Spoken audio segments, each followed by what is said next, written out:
What in the name of Paul Pelosi is going on? Uh, I did not talk about the beating of Paul Pelosi yesterday because, frankly, we didn't know enough and there was nothing that I could say on the matter.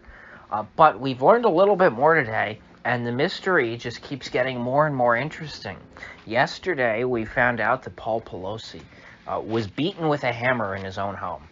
And my first thought was, wow, San Francisco crime is so bad that not even the Pelosi family is safe in their Victorian mansion. So I assumed at first that this was just a common criminal, someone wanting to rob the house, or maybe just a crazy homeless person, the likes of which you find in San Francisco. I heard the other day that if you own a bicycle in San Francisco, statistically speaking, it's already been stolen twice this year. But as we learned more about the case, it seems like this wasn't a random attack at all. It seems to have been specifically targeted. And the man who broke, or I shouldn't even say that, we don't know that he broke into the home. The man who beat Paul Pelosi with a hammer is from Berkeley, not even San Francisco. And we're still being told by the media and by Democrat politicians such as former President Barack Obama that this attack is a result of the Republican culture of violence and their dehumanization, and this is just like January the 6th, and that they think that there were even blue anon conspiracy theorists on Twitter theorizing that this attack was a direct callback to January 6th because apparently the guy said that he was going to wait for Nancy, which was something that someone somewhere said on January 6th. Someone said they were going to wait for Nancy, and so therefore this guy who was in Nancy Pelosi's house and told Paul Pelosi that he wanted to wait for Nancy, that's a direct reference to January 6th. So obviously this guy is a Trumplican who is trying to make America great again by assassinating the woman who is third in line to the Democrat woman who is third in line to the presidency behind Joe Biden and Kamala Harris, who I guess theoretically are too well guarded to get at with a hammer. But the plot thickened even deeper as we learned that this man, I think his name was David something, David this something, D-E, like David DeBob, or DeDabe, I can't remember exactly, and frankly, I don't want to glorify these people by, repeating their name all the time. I don't go out of my way to learn the name of people who, commit crimes and things. Anyway, this fellow David appears to be a Green Party activist and nudist. And so you have a man from Berkeley with long hair. He's a nudist member of the Green Party, so a man who would consider himself to the left of the Democratic Party, who lives in what is called by the neighbors a hippie collective house.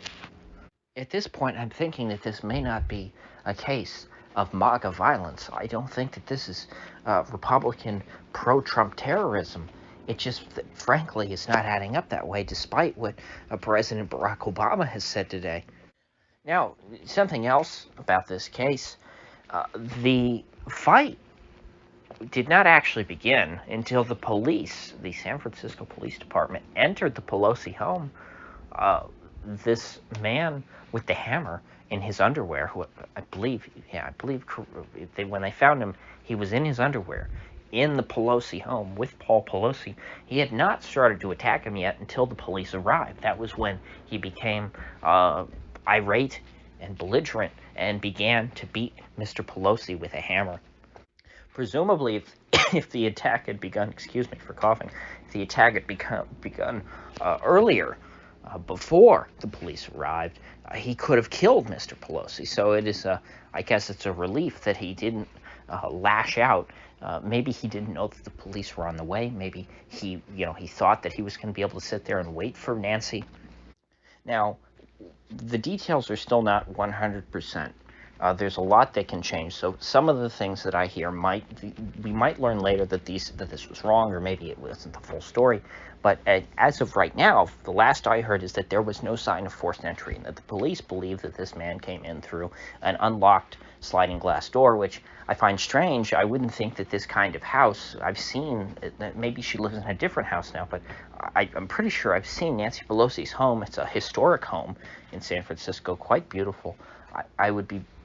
It's not the kind of house you would expect to have a sliding glass door. That is a much more, I think of that as a more modern amenity. So that to me, immediately when the police said that, stuck out to me. Now, maybe it was a different kind of door, and it also happened to be unlocked. But also, I wonder, where doesn't the Speaker of the House's home have security? Doesn't she have a Secret Service detail? This woman is third in line to be the president. She lives in the middle of a very, very dangerous city. And she is a high profile for decades now. It's been a high-profile politician in the United States. She's been third in line to be the president for much of the last 20 years, if you think about it. And so how is it, considering that she lives in such a dangerous part of the country, in such a dangerous city, that her home would not be guarded 24 hours a day, if not by the Secret Service, then by private security? Now, if all that wasn't weird enough, now we've learned that when the police got there, they did not just, walk in through the front door of the house. No, they were let into the house. And they weren't let in by Paul Pelosi or this strange man in his underwear, the Berkeley Nudist with a hammer. They were let into the home by a third man who was there, who has not been identified. Now, it begs the question, what are all these strange men doing in the Pelosi home when Nancy is away at 2 a.m.? I don't want to assume anything, and I can't. I would just be trying to gossip and have fun, and which I'm not above. I mean, I've done that on this channel in the past, but I don't think things are so strange, I don't feel like I even need to speculate. I think that you can all figure it out on your own, what this looks like. And it may be the case, it may not be the case. Some of the information that we've learned may be inaccurate. It may be, we might be jumping to conclusions. But I think, certainly, this is a bizarre scenario.